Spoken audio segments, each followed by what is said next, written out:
Woohoo! Felipe from Chile. Well, we're a little bit early, but how are you keeping today? How's the weather over there?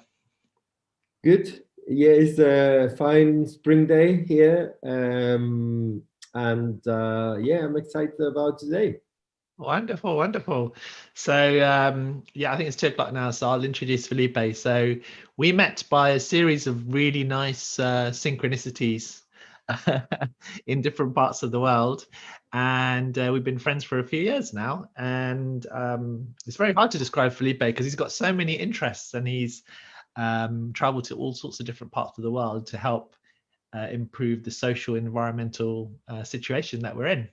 So one area that people find interesting is his work with Bhutan, the Gross National Happiness Project there. Um, you're involved with an organization called Culture Hackers, is that right?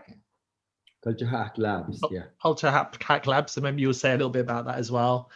And you've even done quite a lot of work with indigenous communities, right? So he's Hmm. done all sorts of different things. It's pretty much impossible to introduce him, so that's the best I can do. But really looking forward to hearing a few things, maybe a few stories or a few ideas about what you want to share for World Kindness Day. Just to kind of put you in the loop, we've had all sorts of things from professors talking about mental health and about the importance of things like universal funding for people so that they have enough money for their basic needs, to yoga practices, to importance of stories for kindness. So we had all sorts of different angles to it. So yeah, looking forward to hearing your thoughts about kindness. And Thank very, very you. grateful for your time. Yeah, pleasure, pleasure. Yeah, it felt very fitting, really, to share something for World Kindness Day because yeah, it's like an offering is a practice and how we can cultivate service, really, and how we can model the behavior that we want to see. So yeah, so it's really lovely to be here. I am, as you were saying, I'm in Chile. Here is a little bit early. It's 3 hours behind the UK. And yeah, we met by in Halloween night. Shamash, you and I, we met at Halloween night at the big scientific conference. And I think the thread that connect our friendship and in a way where we are here today, I guess, is yeah, it's a combination of how can we work on ourselves and also how can we uh, share some of that with others.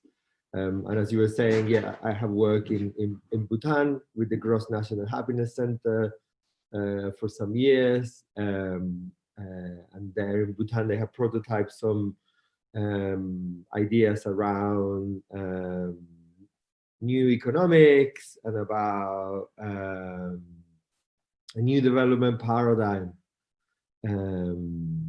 that has kindness and happiness and good life, good living at the heart of it. And then, as you were saying as well, I work with another co-op, another collective of activists and artists and coders called the Culture Hack Labs. And what we do really is try to understand larger narratives and then how those larger narratives create culture. And so recently we've been working in a lot in Brazil, trying to understand what's happening there with deforestation and the impact that deforestation is having on indigenous people in particular, and how we can shift that trend that in the last year we saw an increasing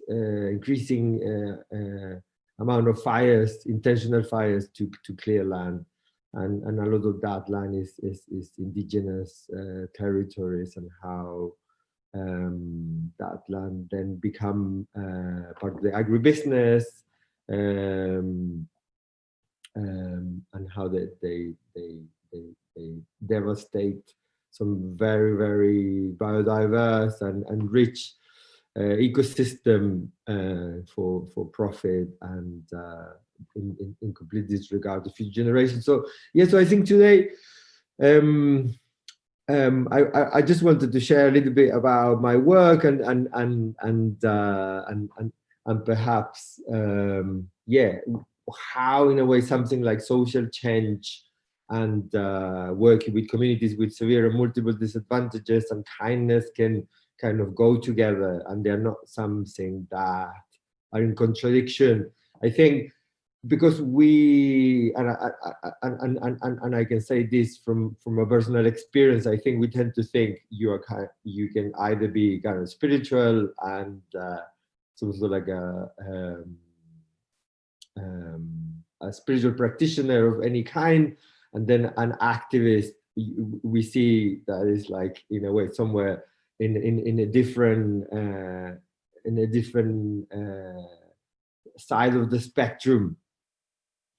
And I think for me, maybe just super briefly, I come from Chile, but I'm mixed blood. I got indigenous blood. I got European blood. I'm a fruit salad. My friend Kieran in Australia, he talks about himself as a fruit salad. So he's Scottish, but also a bit Aboriginal, Maori, English. I don't know. And so I'm a bit the same. I'm Mapuche and I'm Italian, and I got this big mix. So I think for me, I grew up feeling this contradiction between different worldviews. One that is very much close to the land, and is very much centered around community and simplicity in so many ways. I'm very much connected with the elements. I'm very much connected to the seasons. And another one that is in a way the prevalent nowadays, that is about speed and technology and bling and growth and all these different wonderful things that we love.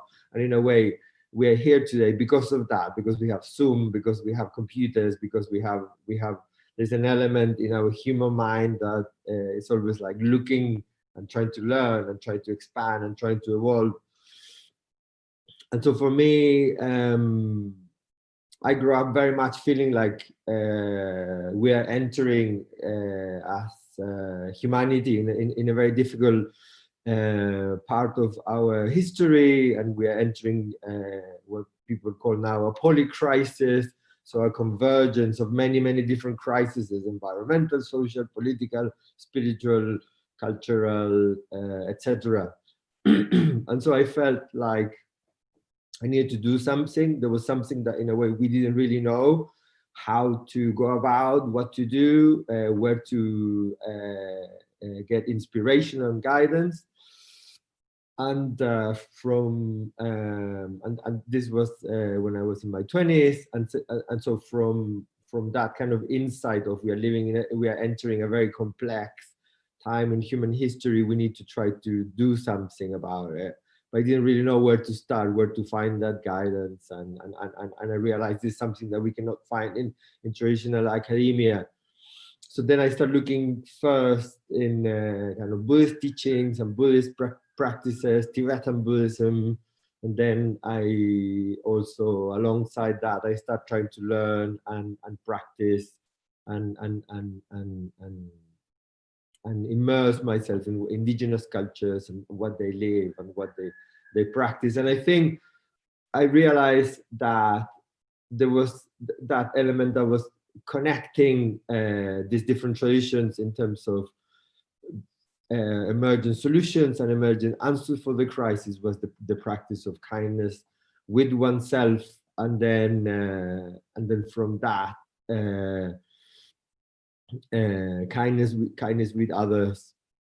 So yeah, and then today, I guess my career and my life has changed a huge amount, and I feel like at the beginning was very central, my spiritual practice, in a way, how I projected to the world, kind of like a spiritual persona. Now it's kind of like more in the background, and I feel like my work and my actions in a way precede me. And so, although the kind of the practice of kindness and mindfulness and in a way the principles are core to my life, I feel like by applying them into work with indigenous communities, try to stop deforestation, or in Europe with communities with severe and multiple disadvantages that are suffering the effects of inequality, economic inequality, and trying to shift the very system that in a way create those inequalities is what Chogan Trumpis talk about, compassion in action. Or, so yeah. Awesome, thank you. Wow.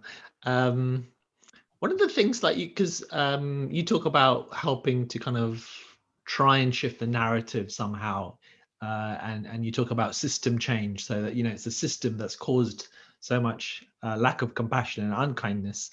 And we've had speakers today talk about system change and what we can do to change culture. But also we've had a lot of speakers and myself talking about small change as well, and the importance of that and the value that does in impacting the world. So how do you think what can people do practically to help meet, you know, you describe this polycrisis, all these different challenges happening in society. What can the individual person do? Or do you feel that it's very hard for individuals to create any kind of impact at all? What's your thinking? There is an American professor and thinker called Douglas Rushkoff, and he's someone that's very much connected to technology, and he has a wonderful podcast called Team Human, right? And he's been very much at the vanguard in terms of what's going on with Silicon Valley and the artificial intelligence and the rise of all these new sort of like technologies. And he talks about this idea of finding the others. I think that the paradox, the dichotomy of, of the modern world is very much about this sense of isolation and this sense of feeling disconnected from others, this sense of like we are alone. And I think for me, the one step that in a way can make a big difference for individuals is connecting with others and developing a meaningful relationship with someone else, right? And by that I mean a relationship that in a way carries that sort of vulnerability and that sort of like a co-counseling quality, where we can share not just so much about how wonderful or how extraordinary we are, but really a place where we can bear witness to each other and really share and hold each other in our vulnerability. In Frome, where I live, in the UK, there is a project that became well known, which is called Compassionate Frome, and it was set up by a health worker at the local health center, and she basically created a network of and invited people to be part of this network of volunteers. So whenever somebody felt a little bit like vulnerable or ill or like needing unwell and need to go to the health center, they could do that, but also they can ring, "Hey Shamash, today I'm feeling a little bit under the weather and I got some, like my chest is hurting and I don't know what's going on." And then Shamash will say, "Okay, Felipe, let's go and meet and have a cup of coffee or something." This is of course pre-corona and stuff, and I guess now it's more remote. But the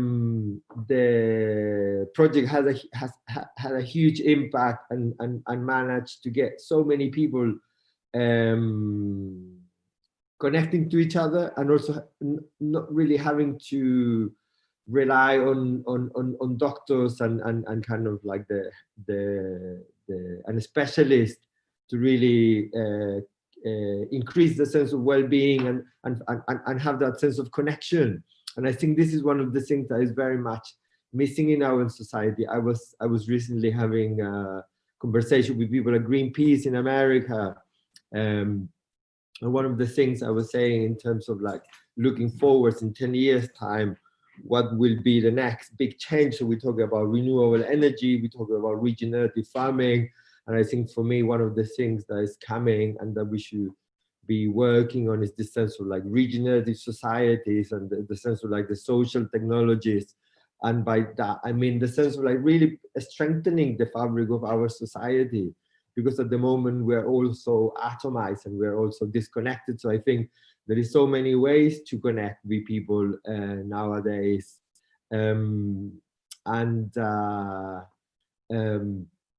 I think that there isn't one single formula that fits all sizes. I think we all need to start to find people with similar, I guess it's also, I think, a matter of purpose and a matter of like really finding our calling and try to really tune in with that, because we all have unique missions and purposes in this life. And so by connecting with people in similar communities, by us kind of really allowing ourselves to explore and to search really what makes us happy and what makes us fulfilled is a great first step. Find the others, as Raskov will say, Raskov. That's funny, because I was actually going to ask you about that, because if I always felt whenever I meet you, you always seem to be very passionate about what you're doing. You know, you've usually found another group of people that you really want to work with. You're in a certain part of the world that you're excited to be in. And so I think you're really naturally good at thinking about, okay, this is what I enjoy, this is what I like, and this is how I can help and serve for the greater good. What would you like? How do you do that? Or do you have any tips for people who are like, I'm not too sure what I'm good at, I'm not sure what my strengths are, or I don't feel that, you know, what I'm doing is really making that much of a difference? What would you say to someone like that? I think it's a combination of vulnerability. I realized I was quite a shy person when I was a teenager, and I was feeling very awkward socially as well. I didn't feel like I was naturally somebody that was very good at making new friends or meeting people, and I felt like being able just to kind of try to be humble and try to be vulnerable and try to be and I guess in balance, really, not like you know what I mean, not something that is kind of like over exaggerated, but really like being able to say, okay, today I'm feeling a little bit depressed and this is me, or today, but like, you know, we're just being able to be transparent and to cultivate that. And then from that, I guess, really being present with what it is, really being kind of being real and being kind of okay with that not knowing. I think with that uncertainty, right? One of the things that we talk about, and one of the things that I feel like very, very different to this year, for instance, is this sense of like with the pandemic, we're all feeling very uncertain. So I think just being able to be with that uncertainty collectively, I think is a good step.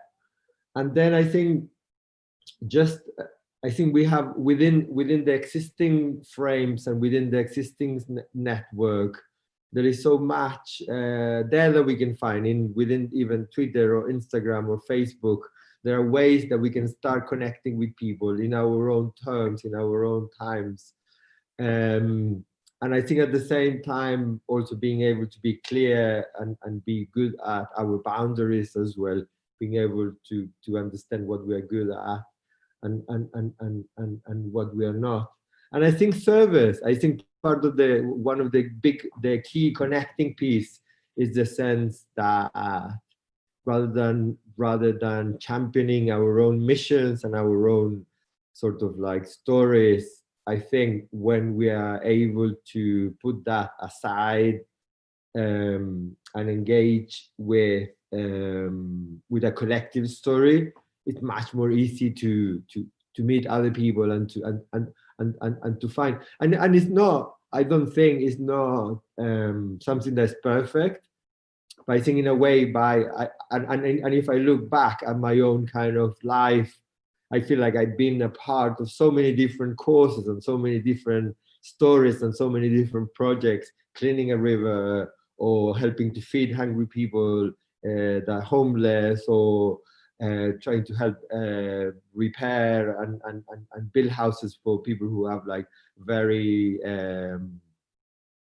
that have problems with the housing, or stuff like that, or raise money for people who don't have money. So I think there is so many ways that we can do if we can contribute a little bit, and if we kind of like left our own kind of self-interest to one side for a moment and kind of try to join a collective and project, a collective effort, and to really be at service, cleaning, painting, cooking, serving, giving someone a massage or a hug, listening to someone.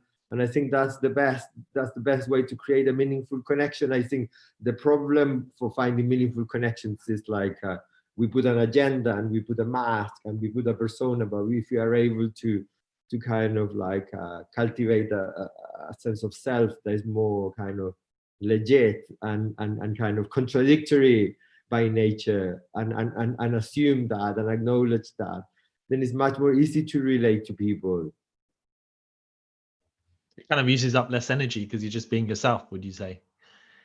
Yeah, you're exactly. You're not having to kind of pump sort of like an artificial sense of like, I'm just always brilliant, or I'm just always like strong, but rather you're a bit like, oh, I'm a bit all over the place. That's me. Yeah. I'm thinking back to what you shared earlier about on the one side, social change, environmental change, and on the other side, you talk about, meditation, mindfulness, self-care, and you mentioned Greenpeace, and that kind of rung a bell. Like, do you feel these kind of organizations which are making, doing their best to try and change the world to make it a better place, are they also interested in things like mindfulness practice or self-care practices a bit more now? What's the relationship between those two these days, would you say? I think more and more is something that is becoming, I think, essential, I'll say, in a transformational social change or systems change. I think it's something that we are, in terms of intersectionality, the connection between self and society, or self and the system. And one of the things I've been doing for the last 5 or 6 years is really working with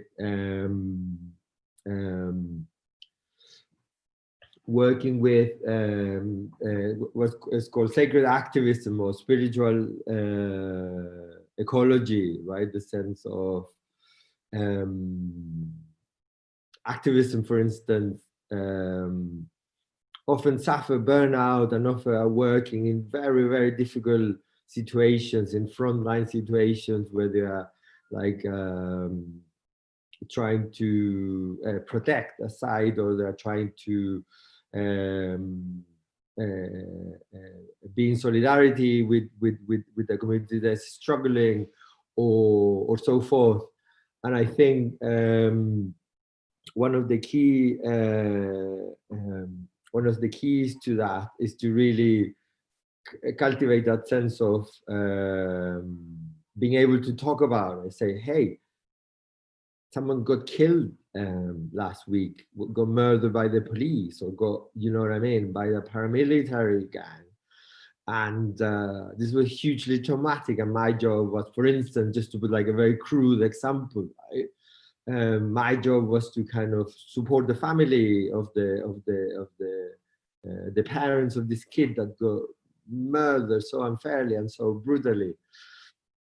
and then by doing that, although you give your best, and although, you know what I mean, is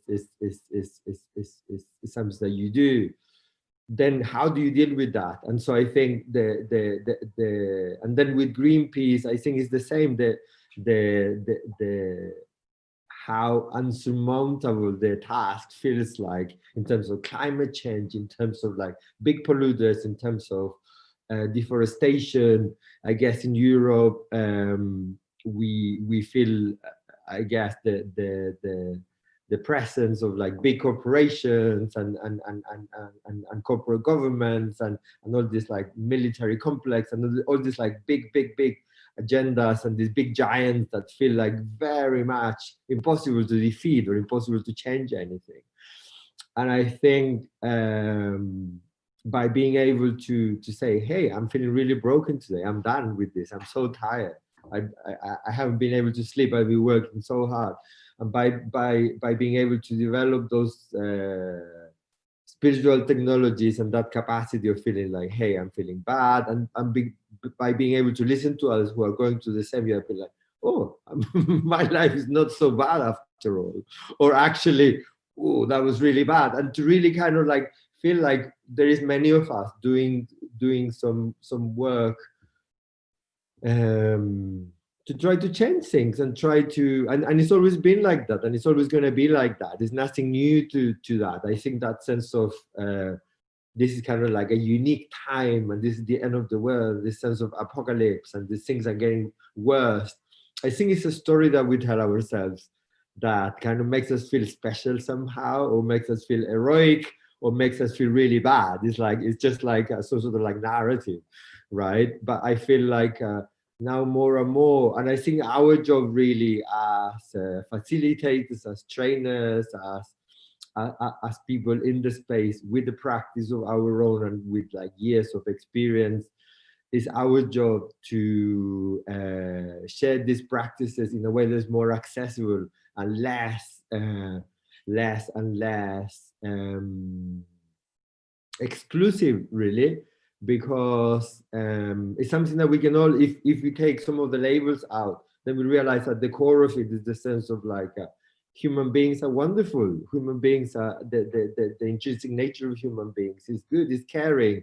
It's Mathieu Ricard wrote this whole massive break, this big book on altruism, right? And if you and if you look, we all love to help others, we all love to be kind, we all love to do like random act of kindness, for instance, or anything like that. It makes you feel really good, and the science really back that.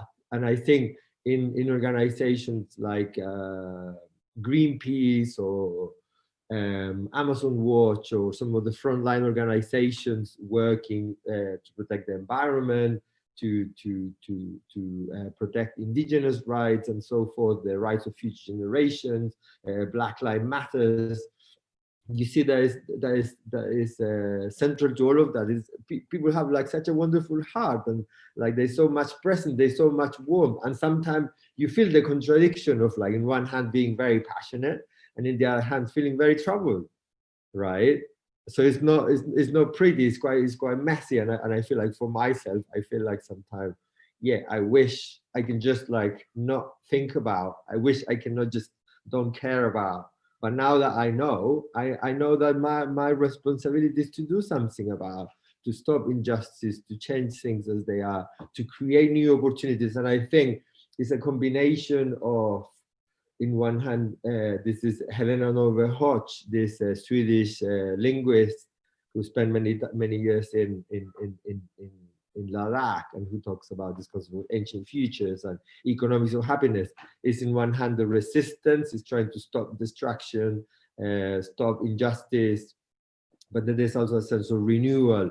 And I think for that sense of renewal, building the new regenerative cultures, economies, and so forth, but at the heart of that sense of renewal is the sense of like we can in a way recycle our emotions and really purge our sense of brokenheartedness, despair, and exhaustion, and really try to bring at the heart what brings us together, what we share in common, our share humanity and our sense that ultimately this world that we live in is a beautiful, wonderful, mysterious universe. Wow, these are really inspiring words. It's a great way to bring things to a close. If anybody's got any quick questions, then please send them through now. We've got about a minute or so. But while we're waiting for that, if people want to find out more about your work or want to follow you, or you mentioned a couple of different projects like the Culture Project, how can they find out more about that? Or how can they contribute in some way? I guess we can share in the kind of follow-up links from this call. We can share some of the links and some of the things. We're going to be running a series of webinars as well in the next few weeks. A series of 4 webinars, and we're going to be sharing some of our learnings. And it's all like free to attend. From the culture hack. Yeah, with the Culture Hack Labs. Yeah, and we are about to launch as well a crowdfunding campaign in February to fund activists and change makers all across the Amazon, and people that are doing great work there. Oh, that's so cool. Well, because we've been involved in planting a few trees here, so that could be a really nice follow-on. Like, okay, so we plant some trees. What can we do about the narrative there? What can we do next? That could be a really cool follow-up thing for us to link up to. Absolutely, yeah. Awesome. Alexandra says, I love that, cultivating a sense of self that is more legit and contradictory in nature rather than trying to fit into a mold, which is what we talked about. And Elspeth says, thank you, Felipe. It's wonderful to see compassion in action. So true that we have strength in numbers when we connect with like-minded people. That's a really nice way of putting it. Someone shared a link here about 7 small acts. Brilliant. Well, so nice to see you. And you're looking very well and chilled, and haven't had a chance to hear you speak about these things. So it's been an extra good opportunity for me to hear that as well. Thanks a lot, Felipe. Thank you, Shamash. Thank you, everybody. Yes. Bye-bye.